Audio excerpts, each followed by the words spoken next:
अस्सलाम वालेकुम स्टूडेंट्स। उम्मीद है आप सब खैरियत से होंगे। आज हम अपने इस लेक्चर में जो है कुछ टिप्स डिस्कस करेंगे जिसको सिर्फ आप याद करके, जिसे सिर्फ चंद निशानियों को याद करके आप अपने टेंसेस के एमसीक्यूज में पूरे नंबर हासिल कर सकते हैं। चाहे आप 9th क्लास में या 10th क्लास में या फर्स्ट ईयर या सेकेंड ईयर या कोई भी कम्पिटिटिव एग्जाम है, आप लोग सिर्फ ये चंद टिप्स जो हैं, चंद निशानियाँ जो है याद कर कर आप अपने एमसीक्यूज में पूरे नंबर हासिल कर सकते हैं। तो आपने जो है वीडियो को एंड तक देखना है और मेरे चैनल को सब्सक्राइब भी ज़रूर करना है। तो सबसे पहले आप देखिए ना, मैंने सेंटेंस लिखा हुआ है the sun dash in the waste.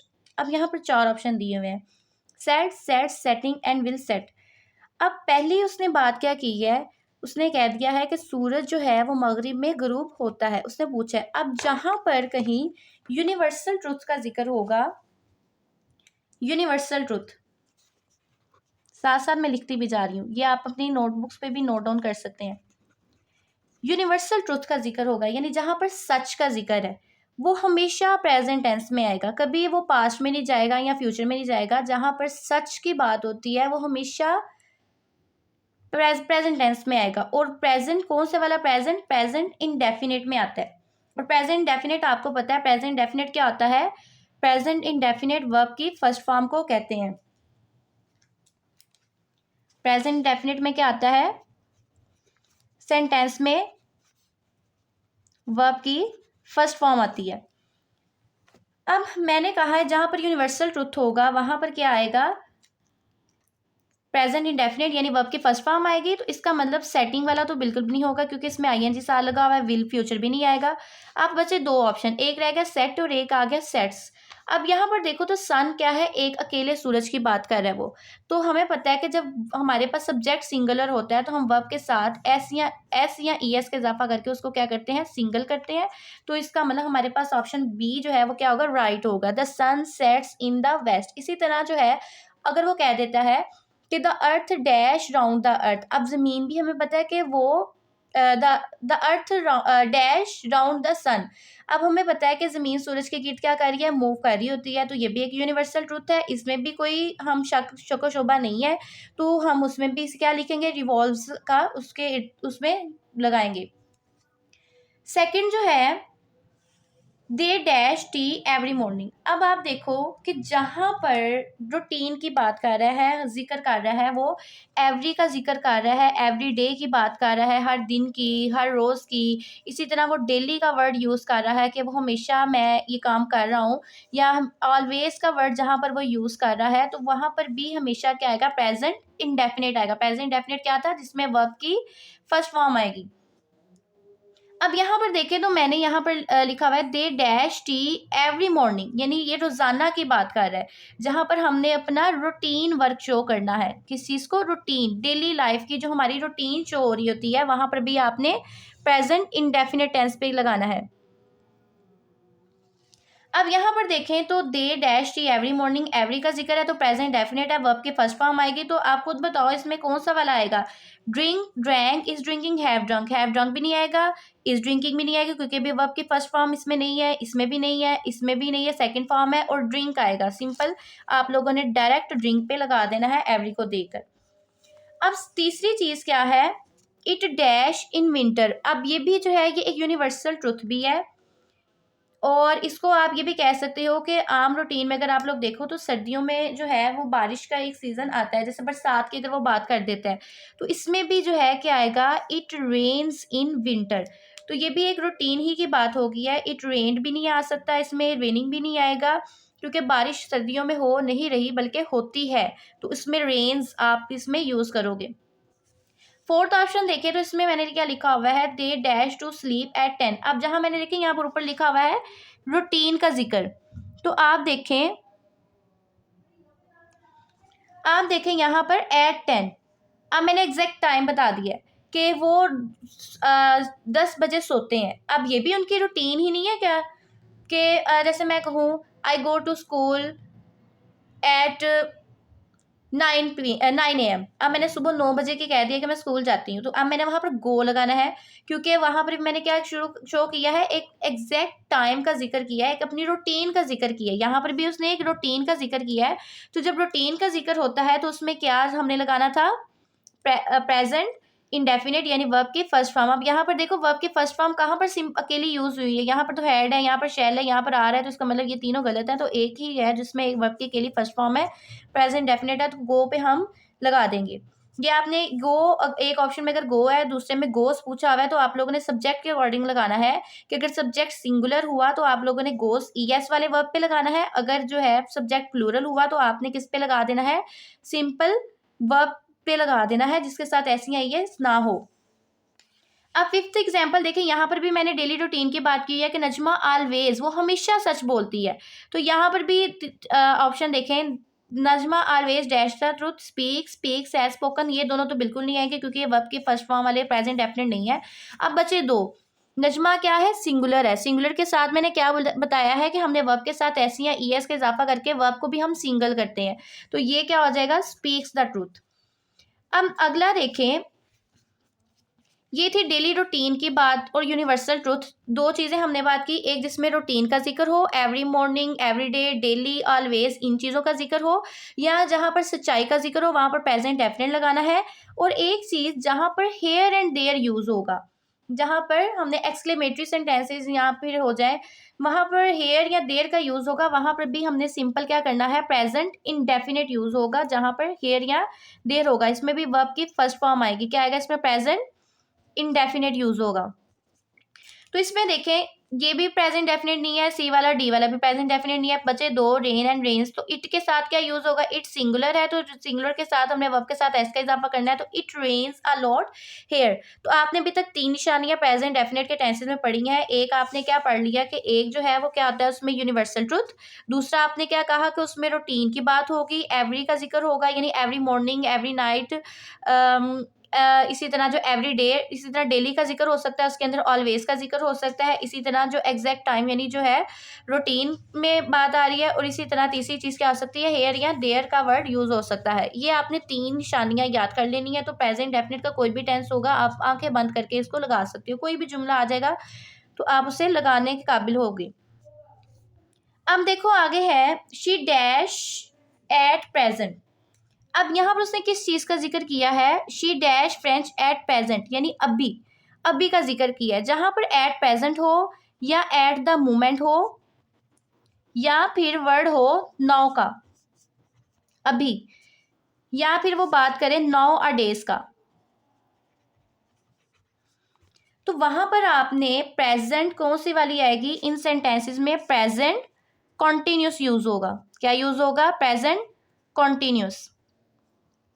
जहां पर क्या क्या जिक्र होगा, at present, at the moment, now या नाउ डेज, वहां पर प्रेजेंट कॉन्टिन्यूस। प्रेजेंट कॉन्टिन्यूस में क्या यूज होता है, वर्ब के इज एम आर यूज होता है, इज एम आर में से कोई यूज होगा, और वर्ब की फर्स्ट फॉर्म के साथ क्या यूज होता है, इसके साथ आईएनजी वाली फॉर्म लगती है। साथ साथ मैं टेंसेस का स्ट्रक्चर भी बता रही हूँ ताकि आपको ये आसानी हो जाए याद करने में। अब देखो तो मैंने ये वाली चंद एक निशानियां इसकी बताई हैं। तो she dash French at present, वो प्रेजेंट यानी अभी वो क्या कर रही है, फ्रेंच सीख रही है। तो इसमें आप देखो इज लर्निंग, तो यहाँ पर आपने एट प्रेजेंट को देखते ही डायरेक्ट आपने लगा देना इज। अब यहाँ पर डायरेक्ट के लगाने का मतलब ये नहीं है कि आगे आर लर्निंग या हो तो आपने अगले ऑप्शन नहीं पढ़ने, अगले भी आप लोगों ने देखने हैं, क्योंकि शी के साथ आर यहाँ पर उसने लिख दिया, तो आप ये ना हो आपको कि आर वाले को टिक कर दो। शी सिंगुलर है, सिंगुलर के साथ आप लोगों को पता है कि शी के साथ क्या आएगा, इज आता है। ही शी इट के साथ क्या आता है, या कोई भी सिंगुलर सब्जेक्ट के साथ इज आएगा, आई के साथ एम आता है, और प्लूरल सब्जेक्ट के साथ यू के साथ, वी के साथ, दे के साथ, या कोई भी प्लूरल सब्जेक्ट के साथ क्या आएगा, आर आएगा। अब इसी तरह शी इज लर्निंग फ्रेंच, अब यहाँ पर लर्न भी नहीं आएगा, विल लर्न भी नहीं आएगा, हैज लर्न नहीं आएगा। यहाँ पर देखो हमने एट प्रेजेंट को देकर डायरेक्ट किस पे लगा दिया, इज लर्निंग। अब देखो नेक्स्ट ऑप्शन आप खुद देखो, वी डैश नाउ, अब क्या जिक्र है इसने किया, नाउ का, तो मैंने यहाँ पर नाउ ही लिखा है, तो यहाँ पर हम देखेंगे डू नॉट भी नहीं आएगा, बिल्कुल भी नहीं आएगा। आर नॉट हम कहेंगे हाँ, आर वी के साथ आर सूटेबल है, तो हम इसको अभी हम कहेंगे ये पॉसिबिलिटी बन सकती है। नॉट वर्क ये भी बिल्कुल रॉन्ग है, हैव नॉट वर्क तो ये भी नहीं आएगा, तो इसका मतलब हम किस पे टिक लगा देंगे, नाउ को देख के आर नॉट वर्किंग पे। अब आगे देखो तो उसने क्या लिखा हुआ है, सैरिश डैश अ स्पीच टुडे। अब जहाँ पर जिक्र हो, अब यहाँ पर टुडे का जिक्र है, कि मैंने आज ये काम कंटिन्यू किया हुआ है, तो उसमें भी हम क्या कर देंगे, इज़ मेकिंग में, यानी सैरिश ने आज स्पीच तैयार करनी है, यानी वो स्पीच तैयार कर रही है, तो she made, makes, is making या मेक, तो इसमें क्या आ जाएगा, इज़ मेकिंग, यानी टुडे, आज वो स्पीच तैयार कर रही है। इसी तरह कोई भी चीज़ प्रेजेंट कॉन्टिन्यूस में ऐसे होता है कि अगर कोई भी चीज़ जो हमारे सराउंडिंग में चल रही है, जैसे for example inflation is rising now days कर लो, नाउ डेज अगर नहीं भी आ रहा तो हमें पता है कि महंगाई जो है फॉर एग्जांपल वो बढ़ रही है, तो आप ये चीज़ को हम इनकार नहीं कर सकते, तो उसमें क्या आएगा, इज़ इंक्रीजिंग। या अगर डिक्रीजिंग में जा रहा है तो आप लोग लिख सकते हो कि इज़ डिक्रीजिंग, तो यानी वो चीज़ जो हमारे सराउंडिंग में जो चल रही है तो उसमें भी प्रेजेंट कॉन्टिन्यूस आता है। उस तरह के टेंसेस वैसे कम ही पूछे जाते हैं आपके ऑप्शंस में, ज़्यादातर इसी तरह के जो है ऑप्शंस पूछे जाते हैं। अब इसी तरह अब आगे देखो, प्रेजेंट कॉन्टिन्यूस की पहचान आपने पढ़ लिया। प्रेजेंट कॉन्टिन्यूस में now, now days, at the moment, at present, today, इस तरह का जब कोई जिक्र होगा तो उसमें प्रेजेंट कॉन्टिन्यूस आएगा। अब इसके बाद है प्रेजेंट, यहाँ पर आप थर्ड सेंटेंस देखो 10 वाला, इसमें से क्या पूछा हुआ है, I already the dash the letter, already का जिक्र कर दिया, यानी वो काम कर चुका है। तो जिन सेंटेंसेस में ऑलरेडी हो, जिन सेंटेंसेस में ऑलरेडी का जिक्र हो, जस्ट का जिक्र हो या येट का जिक्र हो, यानी वो काम जो हो चुका है, उसमें क्या यूज करेंगे हम, प्रेजेंट परफेक्ट यूज करना है उसके साथ। क्या यूज करना है आपने उसके साथ, present perfect. Present perfect tense की पहचान क्या है, इसमें हैड, हैज या हैव आता है और वर्ब की थर्ड फॉर्म आती है। हैज, हैव, हैड के साथ हमेशा वर्ब की थर्ड फॉर्म आएगी, ये चीज़ आपने याद रखनी है। कॉन्टिन्यूस वाले सेंटेंस में वर्ब के साथ आईएनजी आती है और जो परफेक्ट है उसमें वर्ब की हमेशा थर्ड फॉर्म आती है हैज, हैव के साथ। हैज यूज होगा सिंगुलर सब्जेक्ट के साथ, हैव यूज होगा प्लूरल सब्जेक्ट के साथ। अब देखिए मैंने यहाँ पर क्या लिखा है, आई ऑलरेडी, तो ऑलरेडी के साथ क्या आएगा, वर्ब की थर्ड फॉर्म आएगी, साथ हैज या हैव में से आएगा। आई के साथ क्या यूज होता है, हैव यूज होता है। तो आपने क्या करना है, यहाँ पर देखा ये पोस्ट भी नहीं आएगा, पोस्ट भी नहीं आएगा, विल पोस्ट भी नहीं आएगा, हैव वाला एक ही जुमला है तो उसके आपने डायरेक्ट टिक लगा देना है ऑलरेडी को देके। अब यहाँ पर देखिए सेकंड सेंटेंस है, he has just dash out, तो इसमें क्या आ जाएगा, ही हैज़, पहले ही उसने हैज़ लिखा हुआ है, अगर हैज़ नहीं लिया हुआ तो आपको जस्ट को देख के आपको पता चल जाएगा कि ये परफेक्ट का जुमला है। अगर जस्ट दिया हुआ है, हैज़ भी दिया हुआ है, तो हैज़ के साथ वर्ब की हमेशा कौन सी फॉर्म आती है, थर्ड, तो गो भी नहीं आएगा, वेंट सेकंड फॉर्म है ये भी नहीं आएगा, तो थर्ड फॉर्म गोन आएगी। और एक चीज़ आप देख लो कि येट वाले सेंटेंसेज जो होते हैं वो नेगेटिव होंगे, उसमें आप लोगों ने हैज़ नॉट लगाना है। तो ये फर्स्ट ईयर वाले इसको ज़रा देख लें इस MCQs को। अब आगे जो है, ये थी सिर्फ प्रेजेंट परफेक्ट की पहचान के जिसमें जस्ट, ऑलरेडी या येट का जिक्र है या हैज, हैव दे दिया हुआ है उसने और उसके साथ वर्ब की क्या फॉर्म आएगी, थर्ड फॉर्म आएगी। अब उसके बाद जुमला देखें, शी डैश सिंस मॉर्निंग।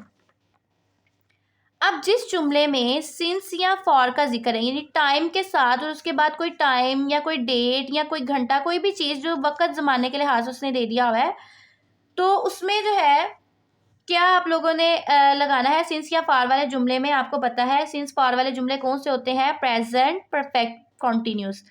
जो सिंस फॉर वाले होते हैं वो परफेक्ट कॉन्टिन्यूस के सेंटेंसेस होते हैं, कौन से होते हैं, प्रेजेंट परफेक्ट कॉन्टिन्यूस के। अब प्रेजेंट परफेक्ट कॉन्टिन्यूस में क्या यूज होता है, हैज या हैव बीन और वर्ब के साथ। अब मैंने कॉन्टिन्यूस वाले में देखिए, मैंने परफेक्ट में क्या बोला था, हैज, हैव यूज होता है, बी की जो है वो थर्ड फॉर्म कौन सी होती है, ING, बीइंग। अब इसके साथ कॉन्टिन्यूस वाले में क्या लगाते हैं, वर्ब की फर्स्ट फॉर्म के साथ हम क्या लगा देते हैं, ING, तो इसका मतलब हैज बीन, हैव बीन के साथ वर्ब ING वाला यूज होगा।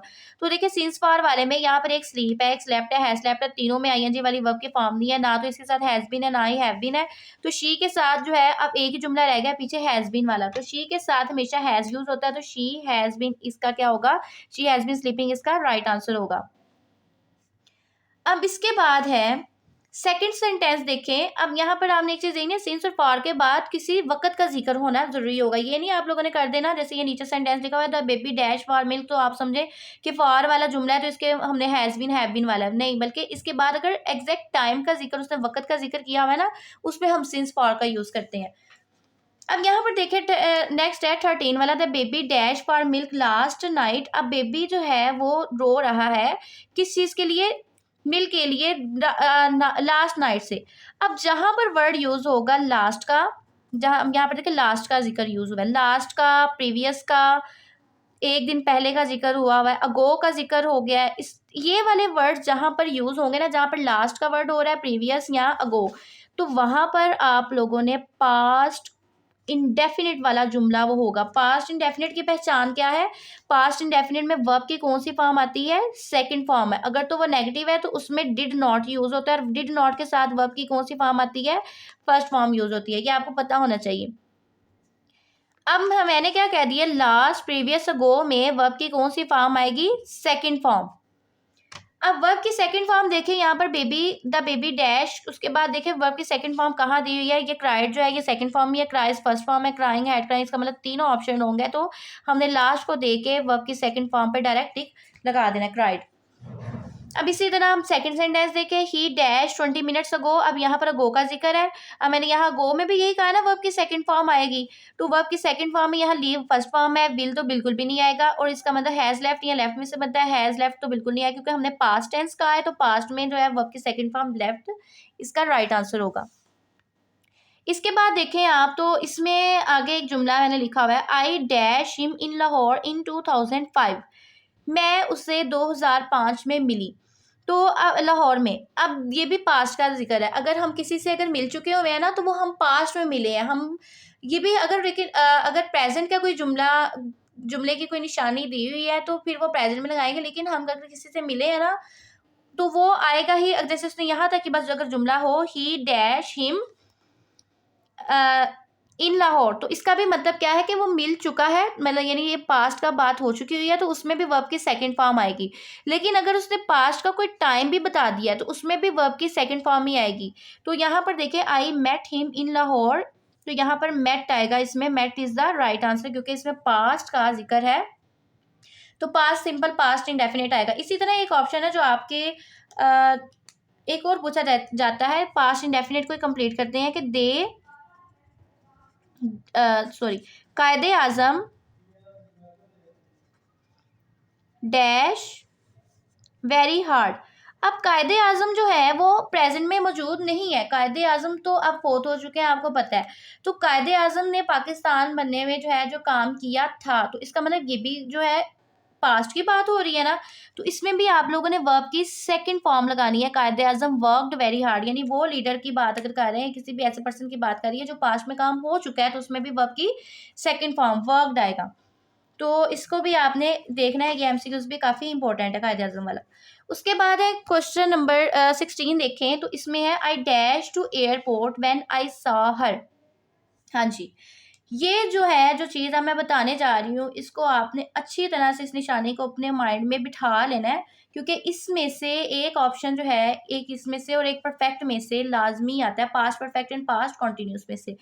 अब यहाँ पर देखें तो क्या है, I dash to airport when I saw her. जब मैंने उसे देखा तो वो लाहौर पे गई, वो एयरपोर्ट में चले गई। अब यहाँ पर देखो, यहाँ पर कौन सी वर्ब की फॉर्म यूज हुई है? सेकंड फॉर्म, यानी पास्ट की बात हो रही है। इसका मतलब कि यहाँ पर भी कोई पास्ट ही सेंटेंस यूज होगा, तो गो तो बिल्कुल ही नहीं होगा। अब पीछे, और ना ही हैव गॉन होगा, पीछे बचे दो सेंटेंस, या वेंट या वाज गोइंग। तो जिस सेंटेंस में व्हेन या वाइल का जिक्र होगा, उसके एक तरफ क्या यूज होगा? पास्ट इंडेफिनिट वाला जुमला आएगा, और दूसरी तरफ यानी एक इस तरफ क्या आएगा? पास्ट कॉन्टिन्यूस वाला टेंस आएगा। ये आप लोगों ने इसको याद कर लेना, इस निशानी को। पास्ट कॉन्टिन्यूस में क्या यूज होता है? वाज वर, वाज या वर के साथ, वर्ब के साथ आईएनजी, और पास्ट इंडेफिनिट में क्या यूज होता है? वर्ब की सेकंड फॉर्म। ये चीज कि एक काम जो कंटिन्यू पास्ट में हो रहा था और उसमें किसी ने सडन इंटरप्शन की, जैसे मैं कहूँ I was teaching English when, कोई भी नेम ले लें, व्हेन नजमा केम। अब मैंने वहाँ पर क्या लिखा कि मैं इंग्लिश पढ़ा रही थी, तो जब नजमा आई, तो मैंने एक सडन इंटरप्शन में मैंने क्या कर दिया? पास्ट इंडेफिनिट यूज किया है, और एक पास्ट में काम कंटिन्यू था। तो व्हेन और वाइल से पहले आप लोगों ने क्या लगाना है? वाज वर या आईएनजी वाली फॉर्म, और उसके बाद कौन सी लगानी है? Second form. अच्छा, एक और चीज़ आप देखो कि अगर यहाँ पर वो प्रेजेंट की फॉर्म लिख देता है तो यहाँ पर भी आपने इस तरफ प्रेजेंट की फॉर्म लिखनी है। अगर वो यहाँ पास्ट की फॉर्म दे रहा है तो आपने यहाँ पर पास्ट की फॉर्म ही लिखनी है। तो आप देखिए 2 ऑप्शन पीछे बचे थे, तो कौन सा वाला सही होगा? वाज़ वर वाला। तो आई के साथ क्या आएगा? Was going. तो व्हेन को देखते ही आपने ये लगा देना है, ये आपने अच्छी तरह से इस निशानी को याद रखना है। हम आगे देखें, we did not dash a sound. अब मैंने ऊपर यहाँ पर क्या कहा है, डिड नॉट जो है ये आपको पता है कि ये डिड जो है ये वर्ब, ये पास्ट इंडेफिनिट वाला जुमला है। तो डिड के बाद मैंने कौन सा कहा था कि वर्ब की कौन सी फॉर्म आ जाती है? First form. तो सिंपल यहाँ पर वर्ब की फर्स्ट फॉर्म एक ही जगह लिखी हुई है, ये वाली। वर्ब की एक्चुअल फॉर्म जो है हियर वैसे ही लगा देना है। हियर जो है ये थर्ड फॉर्म है, सेकंड एंड थर्ड फॉर्म है। इसकी स्पेलिंग चेक कर लें, ये भी बच्चे बहुत मिस्टेक करते हैं, इसमें ई डी लगाते हैं, तो ई इसमें बिल्कुल नहीं आएगा। तो ये भी आप नोट डाउन कर लें। और इसी तरह यहाँ पर एक और चीज़ देख लो डिड के साथ, कि अगर कोई भी ऑक्सिलरी वर्ब है जिसमें आ गया डू, डज, डिड, और इसके अलावा जो है कैन, कुड, मे, माइट,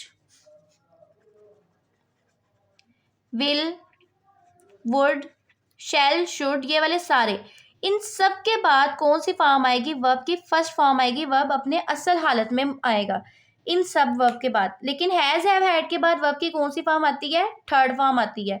और इज, एम, आर के साथ वर्ब की फर्स्ट फॉर्म तो आती है, लेकिन उसके साथ क्या लगता है? आईएनजी वाली फॉर्म लगती है। अब इसके बाद 18 एमसीक्यूज देखें। I dash the house before it started raining.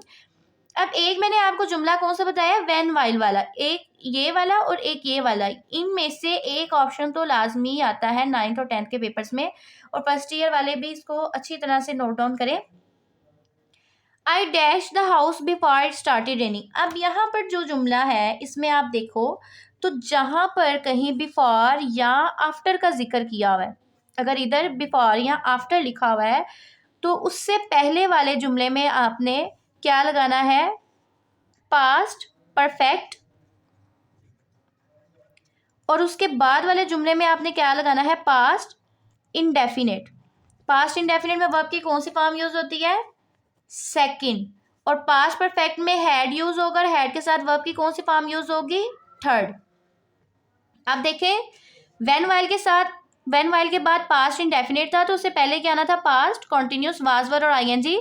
और बिफोर के बाद भी सेम वर्ब की सेकंड फॉर्म ही आएगी, लेकिन और इससे पहले क्या आएगा? हैड, और वर्ब की थर्ड फॉर्म यूज होगी। अब जुमला देखें, I dash the house before started, यहाँ पर कौन सी है वर्ब की सेकंड फॉर्म दी हुई है। इसका मतलब क्या है? ये पास्ट इंडेफिनिट है, बिफोर भी है, तो इसका मतलब इससे पहले क्या आएगा? हैड की, हैड के साथ वर्ब की थर्ड फॉर्म आएगी। तो हैड कहाँ पर लिखा हुआ है? इसमें यहाँ लिखा हुआ है, और उसके साथ वर्ब की थर्ड फॉर्म भी है, तो ये जुमला क्या होगा? Had left, I had left the house before it started. इस तरह का ऑप्शन लाजमी वो देता है, तो ये आपने इसको नोट डाउन कर लेना है कि इससे पहले क्या आएगा और इसके बाद में क्या आएगा। अब इसी तरह आफ्टर यू डैश, अब देखिए हम आफ्टर पहले उसने दे दिया हुआ है, आफ्टर के बाद मैंने क्या बोला था? आफ्टर वाले जुमले में अब यहाँ पर देखो तो उसने क्या दिया हुआ है? एक तरफ वेंट, इसका मतलब वर्ब की सेकंड फॉर्म दी हुई है, तो दूसरा क्या आएगा? दूसरी तरफ हैड और वर्ब की थर्ड फॉर्म आएगी, तो हैड लेफ्ट। अब यहाँ पर देखो दो है उसने दिए, एक है एक हैड है, लेकिन आपने पास्ट टेंस यूज करना है। यहाँ भी पास्ट है तो इसमें भी पास्ट परफेक्ट आएगा, हैड लेफ्ट। आगे नेक्स्ट देखें, तो it dash since last night. अब मैंने सिंस और फॉर वाले जुमले कहे थे कि वो परफेक्ट कॉन्टिन्यूस वाले होते हैं। अब आपको कैसे पता चलेगा कि ये पास्ट परफेक्ट कॉन्टिन्यूस है या प्रेजेंट परफेक्ट कॉन्टिन्यूस है? तो प्रेजेंट परफेक्ट कॉन्टिन्यूस का अगर टेंस देखो आप यहाँ पर, तो शी डैश सिंस मॉर्निंग, इसमें कोई उसने जो है लास्ट, प्रीवियस वगैरह का वर्ड यूज नहीं किया हुआ। और इसी तरह अगर आप लोग देखो तो सिंस फॉर वाले में वो एक ही ऑप्शन हैज बीन वाला देगा, बाकी सारे ऑप्शन दूसरे होंगे। लेकिन अगर यहाँ पर देखो तो यहाँ पर मैंने कौन सा वर्ड यूज किया हुआ है? साथ लास्ट। लास्ट में मैंने कौन सा कहा था? लास्ट से आपको पता चल जाता है पिछले की बात हो रही है, तो ये पास्ट टेंस ही है। तो रेंट में जो है, अब आपने ये देख के लास्ट देखकर आपने रेंट नहीं लगा देना, पहले आपने ये भी देखना है कि इसमें और तो नहीं कोई चीज दी हुई। अब यहाँ पर देखें तो यहाँ पर सिंस के बाद टाइम दिया हुआ है। जब मैंने कहा था जब सिंस के बाद टाइम का जिक्र करेगा तो उसमें हैड बीन यानी पास्ट परफेक्ट कॉन्टिन्यूस वाली फॉर्म आती है, जिसमें हैड बीन के साथ वर्ब के साथ आईएनजी वाली फॉर्म यूज होती है, तो ये वाला आएगा। अब यहाँ पर ये भी सेंटेंस देख लें, the baby dash for milk last night. अब यहाँ पर देखो तो लास्ट नाइट का उसने जिक्र तो किया हुआ है, लास्ट का वर्ड, लेकिन इसमें सिंस और फॉर जो है इसके साथ डायरेक्ट यूज नहीं हुआ हुआ, तो उसमें आप लोगों ने इंडेफिनेट लगाया है, सॉरी, और इंडेफिनेट लगाया है। और इसके बाद अगर आप देखो तो यहाँ पर सिंस और फॉर डायरेक्ट इसके साथ लगा हुआ है, तो उसमें आप लोगों ने हैड, बीन और वर्ब के साथ आईएनजी वाली फॉर्म लगा देनी है। अब यहाँ पर देखो they dash to Lahore tomorrow, next है टुमारो। जिन सेंटेंसेस में टुमारो आ रहा है यानी अगले दिन की बात वो कर रहा है, या वो नेक्स्ट मॉर्निंग की बात कर रहा है, नेक्स्ट का वर्ड यूज कर रहा है, तो वहां पर आप लोगों ने क्या लगा देना है, सिंपल फ्यूचर इंडेफिनेट। आपको पता है कि वो फ्यूचर का सेंटेंस है तो उसमें फ्यूचर वाला होगा। फ्यूचर में आप लोगों को पता है क्या चीज यूज होती है, विल या शैल यूज होती है, और उसके साथ विल शैल के साथ मैंने कौन सी फॉर्म वर्ब की बताई थी, फर्स्ट फॉर्म आती है। अब यहाँ पर देखिए वर्ब की फर्स्ट फॉर्म वाला विल शैल वाला एक ही जुमला है, will go went have gone and go के साथ, यानी विल की एक ही वाला जुमला है, तो जिसमें हमने दे के साथ विल गो लगा देना है। अब इसी तरह अगर जो है वो कंटिन्यू वाला है तो उसमें कंटिन्यू वाला भी आप लोग विल वाला एक ही जुमला होगा जिसको आप लगा सकोगे। अब इसमें देखो तो ये क्या है, they dash their work by tomorrow. अब ये ऊपर जुमला था एक टुमारो और ये जुमला है बाय टुमारो।